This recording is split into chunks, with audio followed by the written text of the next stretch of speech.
bang napipili mo rito? Naalala mo yung ano? Gold bar? Labasan mo nga. Oo nga, yung mayroon. Sa mga basyo ni Diwata, ito makinig kayo.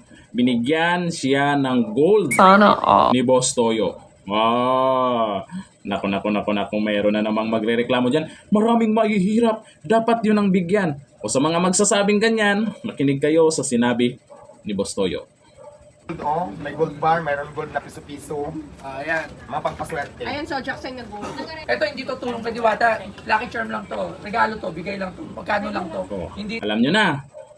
Diba? Hindi tulong yan. Yung binibigay nila, siyempre kung ikaw may bagong kaibigan, pag may inabot ka, tulong agad. Diba? Hindi naman nangingi ng tulong dyan si Diwata. E kusang inabot yan, pampaswerte ni Diwata sa negosyo. Sabihin nyo na naman, maraming mahirap, maraming dapat tulungan. Oo, marami naman talaga. Eh yung mga nagbibigay ka Diwata, hindi nyo alam, tumutulong din yan sa mga mahihirap. Hindi lang talaga, karamihan po ay hindi po pinapakita sa kamera. Gusto nyo, tatawagin kayo, "Oy, Basher, dito, magbigay kami sa mahirap."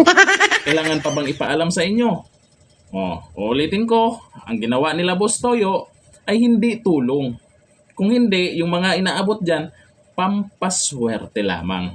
Oh, at least, swerte na si Diwata, may pampaswerte pa. Oh, kailan ba malalaos yun? Yung ano niya, yung Diwata Pares. Kung ganyan, swerte na yung tao, panahon niya ngayon, sasabayan pa ng pampaswerte. Oh, tapos yung mga basher, na stress na, naghahanap ng paraan paano siraan yung Diwata Pares. Walang pampaswerte. Naku, wala kayong pampaswerte, si Diwata meron. Pag walang pampaswerte, minalas-malas na kayo, mamalasin pa kayo. Kawawa naman. Sus. Dito lang, thank you. Bye-bye.